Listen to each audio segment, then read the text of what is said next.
warahmatullahi wabarakatuh.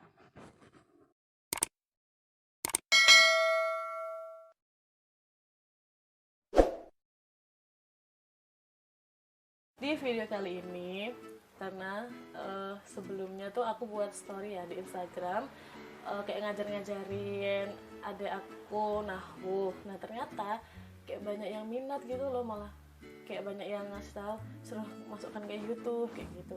Nah tapi sebelum aku ngasih tips cara belajar nahwu, aku mau bagi-bagi pengalaman dulu gitu. Aku mau kasih tahu pengalaman aku waktu mondok berapa tahun itu ya kayak gitu. Jadi sebelum kalian nonton, jangan lupa di subscribe, di like, dan di komen. Jangan lupa share ke teman-teman kalian, dan mereka juga pada nonton. Oke, langsung aja. Jadi pengalaman aku di pondok itu, biar mungkin buat teman-teman yang pengen mondok tapi bingung, takut nggak betah, takut gimana gitu. Jadi sini aku mau ngasih tahu gimana sih rasanya mondok itu kayak apa, kayak gitu. Kenapa jadi banyak kayak gitunya ya? Terus selama ini tuh aku tuh latihan ngevlog, tapi ternyata banyak yang gitu kayak gitu. Ya pertama, pengalaman waktu aku pertama kali masuk pondok itu SMP. Nah pas SMP itu kayak belum ada rencana gitu masuk pondok, ya pengen kayak masuk sekolah negeri biasa gitu, karena sebelumnya udah ngobrolin gitu sama ibu kan, kalau mau masuk negeri kayak udah ngerencanain nanti kalau masuk sekolah ini kayak gini ya. Ternyata takdir berkata lain. Jadi tuh bapak aku nyuruh masuk pondok. Jadi kelas 5 kelas 6 itu aku udah dikasih tahu kelas mondok. Jadi kayak udah bekalnya sih emang dari sebelum disuruh mondok tuh udah ngaji ya, udah kayak ngaji TPA gitu. Jadi kalau masuk pondok ya kalau masalah bekal kayak pelajarannya ya belum, karena bisanya cuma ngaji gitu. Jadi singkat cerita, aku langsung masuk pondok deh kelas 1 SMP. Ya udah masuk pondok nih, diantar nih sama ibu. Terus pas sampai sana, tapi sebelumnya aku bener-bener hari pertama masuk pondok itu aku udah nengok pondoknya tuh kayak apa. Jadi aku itu mondok di Pondok Pesantren Nurul Islam di Tenggarong Seberang. Jadi buat teman-teman yang di daerah Kalimantan, kalian mau di situ aja karena di situ pondoknya bagus. Bukan bagus tempatnya ya, tempatnya juga bagus tapi lebih bagus. Kan kita nyari tuh bukan cuman kayak bukan kayak cuman tempatnya untuk apa sih, untuk bernaung lah, kayak pondoknya tuh bagus apa enggak. Lagi kan kita nyari gimana sih pelajarannya, ilmunya tuh gimana gitu. Jadi ya udah aku masuk situ karena sebelumnya juga aku punya saudara di situ. Jadi tuh ya aku nyantai aja sih, nyantainya tuh karena kalau ada apa-apa ya bisa ngomongin itu mbaknya, kan dulu kakak sepupu lah, kakak apa ya, saudara pokoknya lah di situ. Terus pas hari pertama itu ya kayak kangen gitu, kenapa juga kan masih pertama kali ya, kayak biasa kan kalau anak muda tuh kayak diem, terus tuh nangis kayak gitu. Tapi pas hari kedua itu aku udah nggak apa ya, udah kayak nggak sedih-sedih banget gitu loh, karena tuh temennya banyak. Jadi tuh nggak biasanya kan orang ya kalau saat hari satu kedua tuh langsung nggak betah kayak gitu kan. Kalau aku nggak, aku juga heran kenapa. Tapi pas hari kedua itu kan lagi ospek mos kayak gitu kan, kalau bahasanya mos kan. Jadi waktu hari kedua itu aku langsung disambang, langsung dijemuin gitu sama ibu, karena itu kan juga aku kan anak pertama, dan anak pertama yang langsung pisah gitu sama orang tua. Jadi dari Sambang ya, teman-temanku bilang masa masih 2 hari aja udah dijemuin, ya mungkin kan karena kangen ya. Ya udah, ya sudah nih, udah kelas 1 SMP ya, jadi biasa-biasa aja. Dan aku itu dari kelas 1 SMP sampai kelas 3 SMA kan aku mondok di situ ya, itu aku jarang banget di Sambang atau dijenguk gitu. Emang apa ya, malah kalau di Sambang atau dijengukin gitu nanti pas pulang itu pasti kangen. Jadi kalau aku sama Anggi itu kan ke pondok ya, aku sama Anggi, uangnya aja yang datang, orangnya enggak.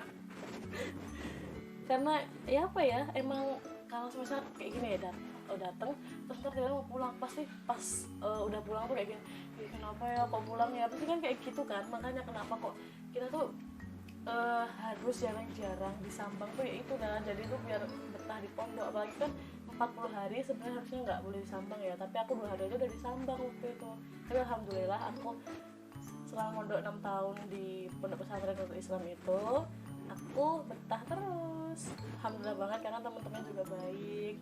Dan terus masalah kalau kan katanya kalau di pondok itu tuh ketat, ya namanya juga pondok, bukan ketat banget sih, gimana ya, ya teratur lah. Kayak sebelum subuh itu kan pasti, kalau biasa hari libur sih, kalau aku sholat tahajud dulu, baru sholat subuh, baru ada ngaji kayak gitu kan. Ya kalau yang belum terbiasa emang kayak gitu, aku juga awalnya kayak gitu. Malah dulu itu waktu pertama kali, karena kan katanya ngantri, nggak mau ngantri kan, pasti nggak mau ngantri, males ya ngantri kayak gitu, nggak mau. Ya udah, jadi jam 2 apa jam 3 itu aku udah kamar mandi, udah bawa cucian karena takut ngantri. Ternyata ya sebelum subuh aja belum ada yang mandi gitu loh, mandinya tuh pas habis subuh pada baru mandi. Jadi habis pas hari kedua baru udah, kan hari pertama kan masih santri-santri baru ya, jadi masih lebay-lebay kayak gitulah. Terus pas perayaan pondok tuh kan katanya kalau di pondok tuh harus pakainya tuh harus jilbabnya segini, harus pakai kayak gini kayak gini. Jadi ya udah dibelikan jilbab yang besar, baju yang panjang. Ternyata sampai sana ya udah, yang penting nutup aurat, yang penting nggak terlalu terbuka, ya kayak gitu aja. Ya juga nggak tahu kan, masih pertama.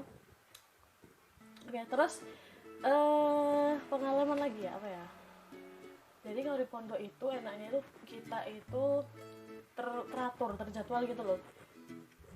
Kalau di rumah nih, semisal nih sholat duha jam 8, nah kan mesti mager kan, karena apa ya, kalau sama temen, terus nggak tahu, kalau di pondok itu kayak malah rajin banget, walaupun nggak ada yang nyuruh, tapi dengan sendiri tuh kayak itu udah tanggungan banget, udah wajib. Tapi kalau di rumah itu mager banget, kayak mau apa-apa tuh males kayak gitu. Makanya untungnya di pondok tuh itu. Jadi buat teman-teman yang kayak apa, pondok itu nggak enak, itu salah banget. Pondok itu enak banget. Aku aja sampai ketagihan, sampai aku kuliah aja nyari yang bisa mondok. Jadi waktu habis udah 6 tahun tuh di pondok pesantren Nurul Islam, aku terus ke Jombang. Kalian pasti tahu kan Jombang? Ya, di Unhash Universitas Hasyim Asy'ari. Nah aku tuh sebelumnya emang nyari kampus yang ada pondok-pondoknya gitu. Nah nggak sengaja aku nyari di Google, ternyata ada itu. Di mana sih? Aku tahunya cuma Tebu Ireng ya, karena temanku juga sebelumnya ada di situ. Tebu Ireng mana ya? Coba, ya udah nggak apa sih, aku coba daftar. Jadi aku banyak banget daftar di berbagai kampus, tapi kan aku emang nyarinya yang ada pondoknya kayak gitu. Ternyata alhamdulillah banget aku diterima di situ. Jadi aku cuma tuh, ya Allah, nggak ada kepikiran banget bakal keterima di situ. Dan ternyata aku keterima. Terus aku isi data lah, pastinya kan isi data. Ternyata itu kan kayak ada bukan beasiswa sih, apa ya, kayak pengurangan. Jadi aku kirim tuh kayak sertifikat, rapot, semua nilai-nilai aku dari pondok itu aku kasihkan ke kampus kan. Jadi ternyata dapat apa, kayak apa ya, pengurangan biaya. Pokoknya pendaftaran itu kayak nggak full gitu loh, karena kan emang sebelumnya aku mondok terus ya udah 6 tahun, pastinya pelajarannya kan ya udah ngelontok lah. Ya udah, tapi aku pas mondok 2 tahun itu, pertama 1 tahunnya itu aku di asramanya kampus, karena belum ngerti ya kalau bisa mondok. Ya udah aku ngikutin aja di asrama, ya udah di asrama deh. Tapi tetap aja kayak mondok itu ngaji, tetap sholat jamaah ya kayak gitulah. Terus yang paling berkesan itu ya, kalau pengalaman pondok itu pasti kalau ngantrinya itu ya emang ngantri, namanya juga orang banyak ya, mandi ngantri, ambil makan ngantri, mau pakai sandal aja ngantri, terus ya pokoknya semuanya ngantri.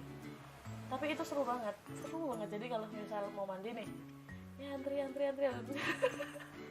ya kok apaan sih, ternyata apa sih aku, ya pokoknya itu. Terus masalah padat atau enggaknya nih aku kasih tahu ya. Jadi dari bangun tidur ya, subuh bangun tidur, kamar mandi, ambil wudhu, terus sholat subuh. Terus sholat subuh jamaah, terus kita ngaji Al-Quran ya. Ngaji Al-Quran kan itu misal udah jam 5, dari jam 5 terus jam 5 lewat, terus saya sampai jam 6. Nah kalau ini masalahnya, ini aku waktu SMP SMA ini beda jadwal, karena waktu SMP sekolahnya itu masuk pagi, tapi waktu SMA nya masuknya siang. Jadi aku sebutin yang masuk siangnya aja ya, karena yang paling masih inget itu yang waktu SMA, karena SMP kan udah lama banget ya, jadi inget-inget, lupa-lupa inget gitu. Tapi waktu SMP itu malah rajin banget ya, sebelum subuh udah mandi. Jadi pas udah berangkat sekolah jam 7 itu malah ya udah basinya tuh ya udah kayak keringetan udah makan ya. Tapi waktu SMA tuh enggak, karena kan masuknya siang, jadi jam 1 masuk, jam 12 tuh udah kayak mandi gitu kan. Tapi waktu kalau masuk siang itu habis ngaji tadi udah jam 6 selesai.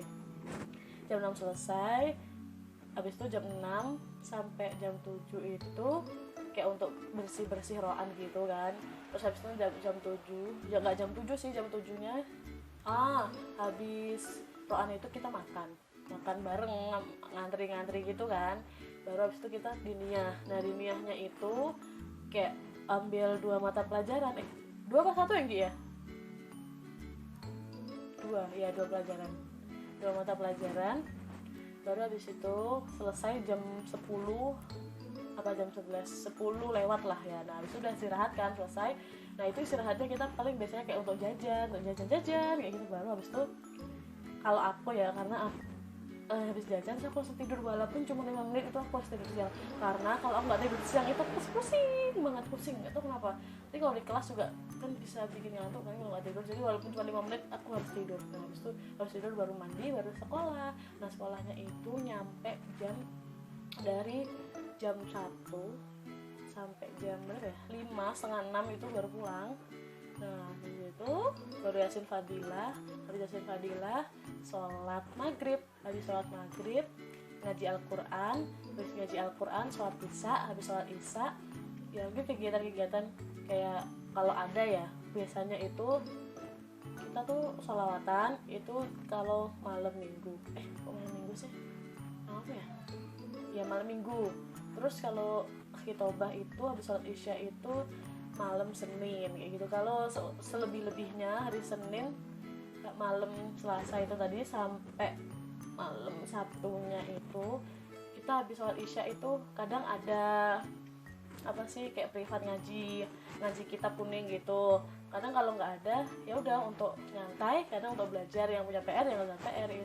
Tapi kalau kita nikmatin itu kayak nggak padat-padat banget kayak gitu, emang nikmat banget ya. Pokoknya aku senang banget, aku senang banget. Jadi buat teman-teman yang pengen banget mondok, jadi aku tuh ya berbagi karena aku ngalamin sendiri, dan itu tuh emang enak mondok tuh. Aku sekarang aja waktu mondok, waktu udah nggak mondok gini, rasanya pengen banget ke pondok. Apa ya, kayak kangen dulu sama temen-temen, terus belajar sama-sama, sering berpendapat dengan banyak orang ya. Tapi itu nikmat banget. Lagi kalau aku karena aku tuh bener-bener dari nol ya, belajar dari pondok tuh bener-bener nol. Jadi aku ngerasain perubahannya aku, kayak bisa alhamdulillah bisa ini, bisa itu, bisa ini. Ya sama Allah ya dikasih ilmu lewat aku mondok itu gitu loh. Jadi itu bener-bener keren banget. Kalian terserah mau mondok di mana, tapi ya mondok di pondok-pondok samping rumah kalian, di daerah-daerah kalian, pondok semuanya itu bagus. Yang penting tergantung pada diri kita sendiri gitu. Oke? Udah banyak yang ngomong dari tadi.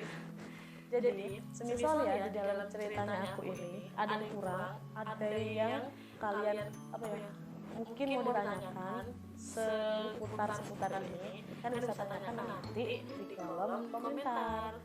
Karena aku nggak sadar juga kan udah ngomong ya mana gitu ya. Oke, nah sampai segini aja ceritanya aku. Pokoknya alhamdulillah aku udah lulus pondok dan dapat nilai bagus. Alhamdulillah. Jadi buat teman-teman yang pengen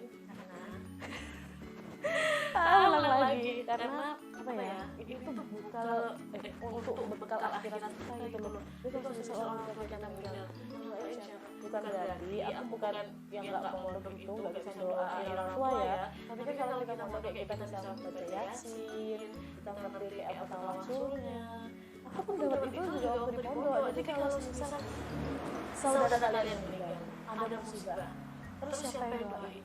Kalau nggak kita kan, ya kan? Jadi apalagi orang tua itu butuh anak yang soleh dan soleha. Kalau cuma pinter dalam akademik doang itu banyak, tapi kalau akademiknya oke, terus pondoknya akhiratnya oke kan enak dunia akhirat gitu kan. Karena akhirat itu ya nggak cuma akhirat doang, tapi dunia juga jadi harus diimbangin antara dunia dan akhirat harus diimbang gitu. Dah, videonya segini aja. Jangan lupa nanti kalau ada yang ditanyakan kalian tulis di kolom komentar. Kasih buat teman-teman yang dapat syukron kasir.